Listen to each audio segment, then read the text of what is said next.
제가 6절 말씀 먼저 봉독하겠습니다. 우리는 무교절 후에 빌립보에서 떠나 배로 떠나 닷새만에 드로아에 있는 그들에게 가서 이레를 머무니라.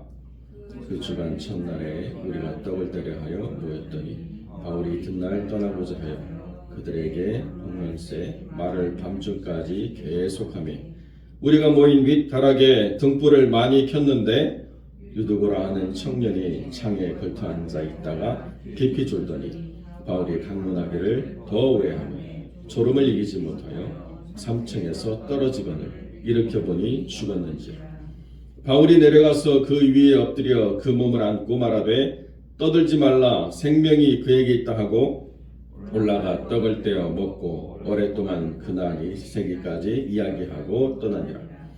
사람들이 살아난 청년을 데리고 가서 적지 않게 위로를 받았더라.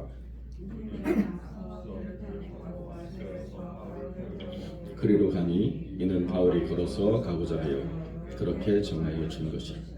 바울이 아수에서 우리를 만나니 우리가 배에 태우고 미들레네로 가서 거기서 떠나 이튿날 기호 앞에 오고 그 이튿날 사무에 들르고 또 그 다음날 밀레도에 이르니라. 아멘. 오늘 본문의 말씀을 가지고 열정이 넘친 결과라는 제목의 말씀을 함께 나누겠습니다. 드로아에서 일어난 사건인데요.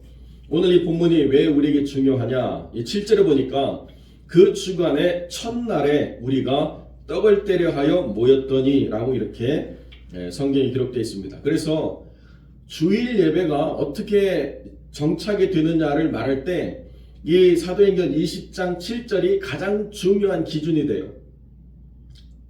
예루살렘 교회가 아니라 이방의 교회들이 어떻게 모여서 예배를 드렸느냐라고 얘기하면 그 주간의 첫날, 우리가 달력을 보면 주간의 첫날이 어디예요? 빨간 것으로 시작하죠. 그것이 주일이거든요. 그래서 그 주일의 첫날에 떡을 떼려 모였다. 왜 떡을 떼려 모였습니까? 주님의 죽으심과 부활을 기념하기 위해서 매 주일 첫날에 모였다라고 하는 것이 가장 중요한 근거이기 때문에 이 본문을 통해 가지고 우리가 초대교회의 전통을 따라서 주일에 떡을 떼려 모인다라고 이렇게 말할 수가 있는 것입니다. 그런데 주일 예배에 말씀 증거하고 바울이 굉장히 빡빡한 일정을 갖고 있었습니다. 우리가 13절에 보면 다른 사람들은 다 배 타고 갔는데 바울은 걸어서 가려고 여정을 정했어요.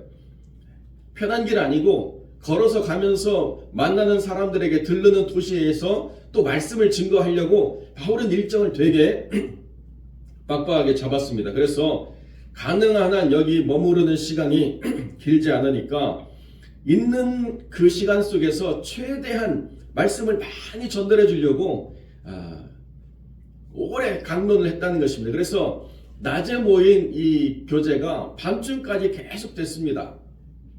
그런데 이 모인 교회 장소가 3층이었대요. 여기 혹시 3층에 집 가지고 사신 분 계십니까? 요즘도 3층이 쉽지 않은데요. 그 옛날에 3층에 많은 사람들이 모일 수 있는 어퍼룸, 큰 홀이 있는 그런 집을 가진 사람이 있다라고 하는 것은 이 드로아에서 꽤나 재력가인 신앙의 사람이 있었다는 것을 말하고 있죠. 그래서 많은 사람들이 거기서 모여서 예배를 드리는 드로아 교회가 되었습니다. 그런데 밤중까지 되니까 이제 그 3층 홀에 등불을 많이 켰어야 돼요. 우리는 지금 이렇게 전기가 들어오니까 스위치 하나 올리면 아무런 불편함 없이 이렇게 밝은 빛을 볼 수 있지만 여러분 등불을 많이 켜면 어떻게 됩니까? 뭐가 많이 연소가 되죠. 그름도 많이 나고 그리고 공기가 원활하지 않으면 어떻게 돼요? 이 안에 이산화탄소가 가득해가지고 숨쉬기가 쉽지 않습니다. 그런데 정작 이 안에 있는 사람은 아무도 졸거나 넘어지지 않았는데 창문에 걸터 앉은 청년이 깊이 졸았다는 거예요. 그런데 깊이 잠이 들어 있는 그 청년이 바울을 더 오래 강론하니까 그만 졸음을 이기지 못해가지고 3층에서 뚝 떨어져 버렸다는 것입니다. 그래서 어떤 사람들은 그냥 기절했을 것이다 이렇게 추론하는데 죽었다라고 누가 정의했냐면 의사인 누가가 가서 보니까 숨이 끊어졌던 것을 확인했다는 것입니다. 그래서 이게 큰일 났다, 사람이 죽었다 이렇게 생각했는데 바울이 뭐라고 얘기하느냐, 엎드려서 그 몸을 안고 말하되 떠들지 말라, 생명이 그에게 있다 하고 올라가서 떡을 떼고 먹고 교제하고 다 이렇게 시간을 보내고 난 다음에 날새기까지 또 교제했다, 이렇게 성경이 말하고 있습니다. 그 청년은 어떻게 됐느냐, 살아난 청년이 교회의 위로가 되었다라고 이야기하고 이 사건은 이렇게 종결이 되고 있습니다. 여러분, 주일 첫날에 우리가 확인할 수 있는 가장 첫 번째 공식적인 예배인데요, 말씀이 오랫동안 기록이 되다 보니까 사람이 떨어져 죽는 사건이 일어나게 되었다는 거죠. 그때 이 바울의 열정과 바울이 그 사건을 바라보는 신앙의 분명한 그 관점이 그 모든 상황 속에서 오히려 하나님의 위로를 교회에 전달하는 소중한 시간이 되었다라고 성경 우리에게 이야기해 주고 있습니다. 하나님께서는 모든 것이 우리의 삶의 일정에 편안하도록 전달하실 때가 아닐 때도 있다는 거예요.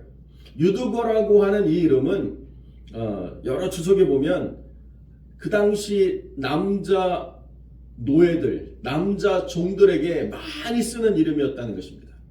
그래 어쩌면 이 3층 집을 가지고 있는 이 주인에게 속한 종이었을 수도 있고, 아니면 하층의 계층에 속한 몸을 많이 쓰는 그런 힘든 일을 하는 청년일 수도 있다, 이렇게 설명들을 하고 있습니다. 그렇기 때문에 주의를 지킨다라고 하는 것이 쉽지는 않았지만은 그 예배 자리에 나와서 예배를 함께 드리는 노력을 했습니다. 그런데 몸이 피곤하니까 어떻게 해요? 잠깐 조는 게 아니고 깊이 말씀 가운데 은혜를 받아가지고 아주 깊이 잠들었다는 거죠. 예배는 처음으로 이렇게 드려지고 있는데 바울이 인도해서, 그런데 성령의 충만함으로 막 뜨거운 예배가 되고, 막 말씀 충만한 예배가 되고, 은혜 충만한 예배가 되고, 그러고 말미암아서 그 은혜로 막 모든 피로가 다 사라지고, 이렇게 아주 환상적인 예배는 아니었다는 거예요. 삶이 지치고 힘들어도 예배 자리에 나왔는데 그 육체의 고난으로 인해서 예배를 집중할 수 없는 순간이 있을 수도 있었다는 거죠. 그런데 더 나아가서 예배를 통해서 힘을 얻고 능력을 얻고 문제가 해결되고 뭐 이런 게 아니고 오히려 떨어져 가지고 상처를 입는, 심지어는 죽음을 경험하는 그런 순간이 드로아 교회에 발생했을 때 하나님 어떻게 하시느냐, 의사가 보고 죽었다고 이야기하는데요, 바울이 내려가서 생명이 있다라고 선언해 버립니다. 그냥 이 선언이 아니고 하나님 앞에서 그 위에 몸을 엎드려 가지고 안고 기도하고 나서 외치는 믿음의 선언이라는 거예요. 떠들지 말라, 생명이 그에게 있다.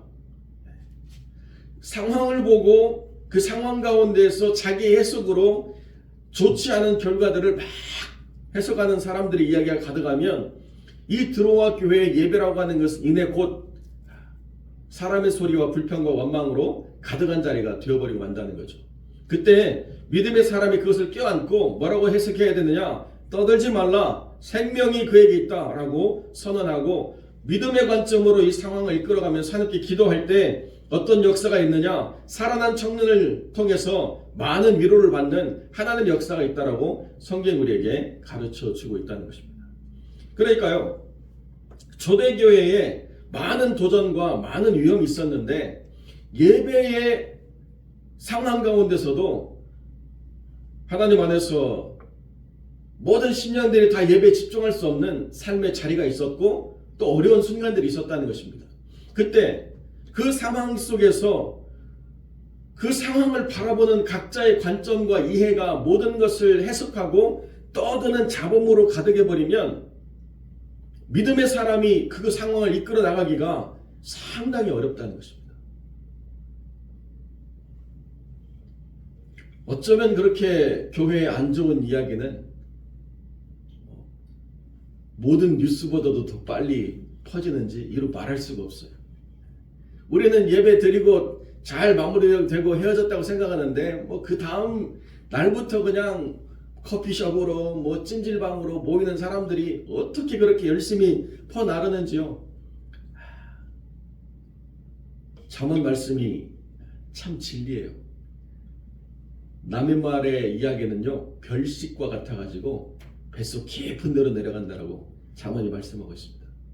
남 얘기는 얼마나 재밌는지요. 그런데 더 재밌는 건 다른 교회가 싸운 얘기 얼마나 재밌는지 아주 그냥 생생하게 증거하고 막 생동감 있게 전달하고 그게 문제가 많대 뭐 얘기하고 뭐 아주 익사이팅한 얘기가 되는가 봐요.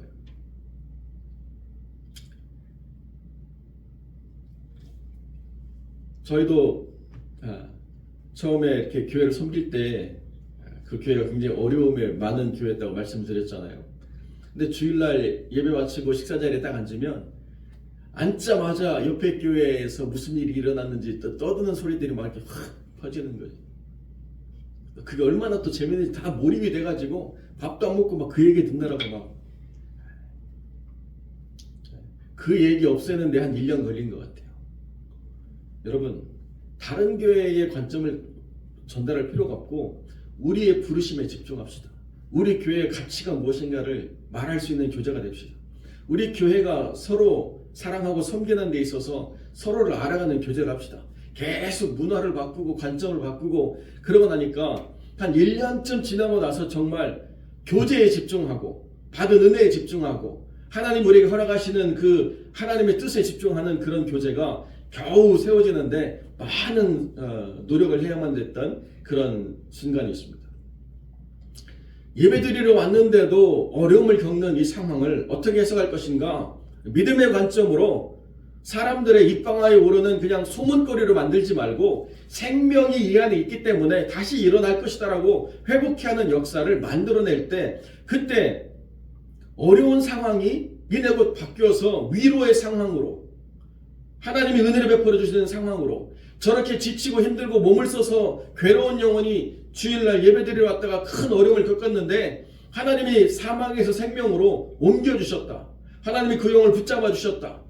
저렇게 힘들게 어렵게 신앙생활을 하는 사람에게도 하나님이 베풀어 주시는 은혜가 있다라고 위로를 받게 되었다라고 오히려 이것이 교회가 붙잡아야 될 신앙의 기준이 되었다는 사실을 우리에게 분명히 보여주고 있다는 것입니다.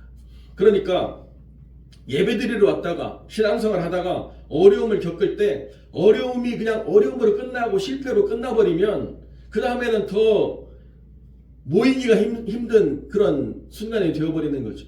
더 어려운 순간 속에서는 이제 그 뜻을 접어야 되고 무언가 더 도전해야 될 의미와 가치를 찾지 못하는 그런 사람들이 된다는 것입니다.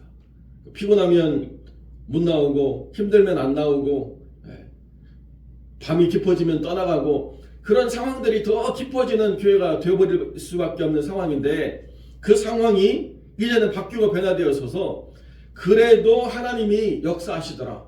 그 순간에도 하나님이 붙잡아 주시더라. 그 능력으로 하나님이 이끌어 주셔서 하나님을 믿고 의지하면 또 예배 자리에 나오면 하나님이 그 삶을 일으키시고 세우시는 역사가 일어나는 자리가 되더라. 이게 드로아의 주의를 지키는 예배의 가장 중요한 기준이 되었다는 것이죠.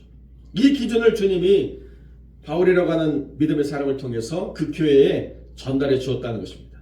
그러니까 바울이 그날 어떤 말씀을 전한 그 어떤 말씀보다도 이 유두고라고 하는 청년이 사망에서 생명으로 옮겨진 이 사건이 그들의 삶의 생생한 기록으로 남겨지게 되었다는 거죠. 드로아라고 하는 것이 어떤 곳입니까? 바울이 그 드로아라고 하는 지역에 어쩔 수 없이 하나님의 길을 막으셔가지고 내려와서 그 밤중에 마게도니아인의 환상을 보고 선교의 부르심에 분명한 뜻을 깨닫는 그 역사가 있었던 자리지 않습니까? 그 역사가 있었던 자리에 세워진 이 믿음의 교회가 바울의 사역에 가장 중요한 의미를 부여하는 그러한 교회로서 그렇게 세워졌다는 것. 그래서 그것에서 그 영혼들을 얼마나 바울이 열심히 증거하려고 했는지 밤늦도록 낮에부터 시작된 이 설교가 밤늦도록 계속 강론을 하는데요. 일방적인 강론이 아니고 묻고 답하고 계속 되어지는 이 강론 속에서 사람들이 말씀에 쫙 몰입되어져 갈 때 그때 꼭 어려운 사건들이 만들어진다는 거예요. 우리가 또한 이해해야 된다는 것입니다. 그러니까요, 개인의 삶에서도 그런 부분이 있지만 교회가 말씀에 몰입되어져 가고 교회가 뭔가 힘의 그 거룩한 구심점을 만들어 가려고 할 때 반드시 어려운 순간이 닥칠 수가 있습니다. 모든 사람들이 이제 하나님의 거룩하신 은혜로 하나로 집중해가는 때에 그것을 흩어버리려고 하는 영적인 도전이 반드시 있다는 거예요.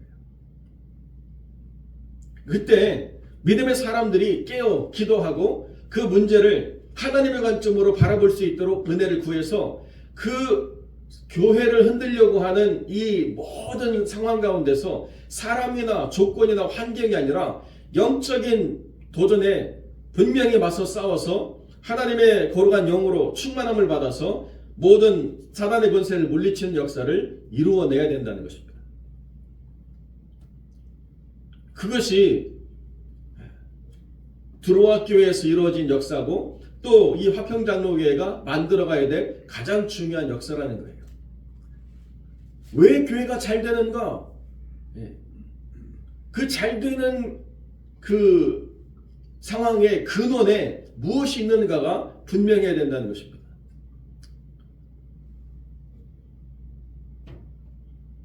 바울은 그 교회를 계속 섬겨나갈 수가 없었어요. 잠깐 들러서 말씀을 전달하고 그 말씀에 붙잡힌 바 된 영혼으로 살아가기 위해서 많은 말씀을 전달했습니다. 그렇기 때문에 사람 바울을 보고 모이게 되면 바울이 떠나가고 나면 흩어지게 되죠. 바울 때문에 모인 교회가 되어서는 안 된다는 것. 하나님이 역사하시는 교회가 되기 때문에 우리 가운데 하나님의 역사하시는 증거를 그들이 찾고자 하는 귀한 사건이 거기에서 이루어졌다는 것. 그래서 바울이 없어도 우리에게 누가 있어요? 하나님의 살리신 생명, 하나님의 역사, 하나님의 임재, 이게 우리에게 있다라고 하는 증거를 가짐으로 말미암아서 드로아 교회는 흔들리지 않는 교회가 됐다는 거죠. 온전한 주님의 말씀에 붙잡힌 교회가 됐다는 것입니다. 화평장로교회가 예전에 어떠한 교회로 세워졌는가 많은 이야기를 하시고 또 그 순간들을 기억하시는 분들이 있습니다. 그때 중심에 무엇이 있었는가? 그것을 통해서 우리가 어떻게 여기까지 나왔는가? 믿음의 관점으로 바르게 파악하고 분별해서 하나님의 뜻을 우리가 깨달아가는 게 중요하다는 거예요. 사람이 모이고 물질이 모이고 공간이 크고 과거의 아름다운 이야기들이 다 있지만 그 가운데 하나님이 역사하시는 증거, 하나님 임재하시는 증거, 그거를 붙잡고 교회가 지금까지 나왔다고 한다면 그 역사를 우리가 다시 한번 소중히 여기고 회복시켜야 될 거룩한 사명이 있는 것이죠. 사랑하는 성도 여러분, 우리는 어제도 제가 말씀드렸지만 우리의 가치를 숫자로 표현해내는 사람들이 아닙니다. 우리가 받은 은혜를 숫자로 어떻게 표현할 수 있겠습니까? 우리에게 허락하신 하나님의 역사를 숫자로 어떻게 표현할 수 있겠습니까? 우리가 앞으로 펼쳐나갈 하나님의 거룩하신 역사를 어떻게 숫자로 표현할 수 있겠습니까? 하나님이 우리에게 임하시면 세상의 숫자와 판단으로 표현해낼 수 없는 하나님의 역사가 우리 가운데 허락되어질 것을 분명히 믿고 헛된 소문으로 성령의 역사를 회방하는 일들이 우리 안에 일어나지 않도록 생명이 우리 안에 있다. 하나님의 역사하심이 우리 안에 있다. 하나님의 증거를 가지고 믿음의 거룩한 길을 걸어가는 하나님의 사람들이 되어주시기를 우리 주님의 이름으로 간절히 축원드립니다.